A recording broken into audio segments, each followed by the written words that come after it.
ማሚ ፕሬዝዳንት ማሚ በቁጥጥር ስር ዋላሉ።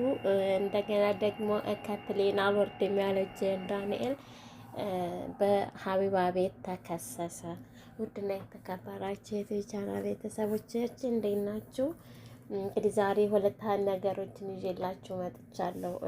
እሱም ምንድን ነው ካላችሁ እንግዲህ ጆን ዳንኤልን ብዙዎቻችሁ ታውቁታላችሁ፣ እናውቀዋለን። በቲክታክ ተጫዋች በጣም ያበዱ ወዳጆች አሉትና በጣም ሰፖርት የሚያደርጉት በደንብ አድርገው ሰፖርት የሚያደርጉት አንግሰውት ማለት ትችላላችሁ። ከማንም በላይ በቲክታክ ላይ ተነግሶ የሚወጣ ልጅ ቢኖር ጆን ዳንኤል ነው እና የሆነች ልጅ ዛሬ በሀቢባ ቤት ከሳው ነበረ። እንግዲህ ነገሩ እውነት ይሁን ውሸት ይሁን እኛ ባናቅም ከሱ የተሰማ ነገር ወይም ተጠይቆ ምላሽ የሰጠበት ነገር አላየንም። ያየነው የአንድ ወገን ተጎድቻለሁ ባይ ሰው ሀሳብ ብቻ ነው ጋይስ። እና እሱ ምንድን ነው አዲስ አበባ እንግዲህ ባለ 2 መኝታ ክፍል ያለው ቤቴን አከራይቸው በ30 ሺህ ብር አከራይቸው ከቤት ያልወጣም ማለት ነው ጉዳዩ ማለት ነው ጋይስ። እና በእርግጥ አዲስ አበባ የራሱ ሕግ ያለው ሊሆን ይችላል። እንደፈለጉ ጧት ጥብጡ የሚባልበት ሀገር አይመስለኝም። ሆኖም ግን ዞሮ ሲመስለኝ እንግዲህ አላቅም አልወጣም ማለኝ ነው የምትለው የቤት ባለቤት ማለት ነው ጋይስ። እንዴት ታወታላችሁ ይሄን ነገር? እና እንግዲህ ጆን ዳንኤል ሀቢባ ጠይቀው ፈቃደኛ ከሆነ በቲክታክ መጥቶ ስሙን ሊያጠራ ይችላል። ነገር በጉጉት እንጠብቃለን። ላይመጣም ይችላል። እንግዲህ የምናውቀው ነገር የለም። ግን ልጅቷ 30 ሺህ ብር አከራይቸው ግን ውጣልኝ ስለው ሊወጣልኝ አልቻለም ብላ ነው የከሰሰችው። ከዚህ ቀደም ከኤርፖርት ላይ ውረድ እየተባለ አልወርድም እያለ እንግዲህ ያው የልጅ የአስተሳሰብ ጉድለት ሊሆን ይችላል የልጅን ስለሆነ ምናልባት አንዳንድ ነገሮች ተጠያቂነት ያመጣሉ ብሎ ላያስብ ይችላል ብዬ አስባለሁ። በእንደዚህ አይነት ምክንያት እንግዲህ ሁላችንም እናስታውሳለን። አልወርድም ብሎ ከኤርፖርት ላይ የኢትዮጵያን አየር መንገድ አስተጓጉሎ ነበርና ለዛም ቅጣት ያው 1 አመት ምናምን ድረስ በእስር ቤት አሳልፎ በምህረት ብዙ ጓደኞቹ ይቅርታ ጠይቀውለት ብዙ ጓደኞቹ ፍትክ ብለውለት ይቅርታ ብለው ጠይቀውለት መንግስትም ደግሞ ልጅ እንደመሆኑ አንጻር እንደገና ደግሞ በልጅ አሙን ቢሆን ቲክታከር ሆኖ ከቲክታከር አቅሙ ደግሞ ለህዝብ ብዙ ጥሩ ነገር ያደረገ ልጅ መሆኑንም መንግስት ይሄንን በማሰብ እንግዲህ ይቅርታ አድርጎለት ተፈቶ ቅርብ ጊዜ ነው የወጣው ማለት ነው። እና እኔ ጆን በጣም ግን ያሳዝነኛል።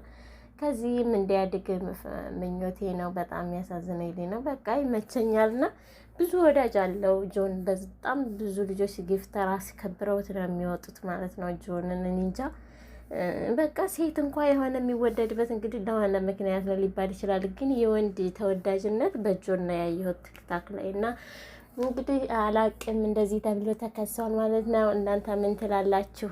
ከቤት ያልወጣም አለኝ ብላ ነው የከሰሰችው። ነገ ከጆን ዳንኤል እንደምንሰማ ምላሹን አልጠራጠርም። በሀቢባ ቤት መጥቶ ስሙን ያጠራል ብዬ አስባለሁ። እና ቀጣይ ይዤላችሁ የመጣሁት ደግሞ ማሚ ፕሬዝዳንት ነው። ማሚ ፕሬዝዳንት እንግዲህ ከአሁን በፊት በቲክታክ እሱም ቲክታከር ነው ሲቅም ሲመረቅን የሚናገረውን ምስኪን ነው። ብዙ ሰው ያዝንለታል። ብዙ ሰው በቃ ይወደዋል። ክፋት ያለው ልጅ አይመስልም። እና ማሚ ፕሬዝዳንትም ከአሁን በፊት እንደዚሁ ታስሮ ነበር። የታሰረበትን ምክንያት ደግሞ ቲክታከር ነው። ጌም በሚጫወቱ ሰዓት የመገዳደል የሚባል ቅጣት አለና የመገዳደል ቅጣት እየተቀጠላጦ ነበርና በቃ ራሱን ሁላ እስከ ማድማት ጆሮውን እስከ መቆረጥ ፀጉሩን እስከ መቁረጥ ሁሉን ነገር የሚታዘዝ ልጅ ነው እና ታስሮ የተወሰነ ጊዜ ተቀጥቶ ከዛም ደግሞ በምህረት የወጣ ልጅ ነው ማለት ነው ማሜ። እና አሁን እንደገና ደግሞ ተመልሶ እስር ቤት ገብቷል። በጣም ነው የሚያሳዝነው። እውነት ልጁ ምስኪን ነው።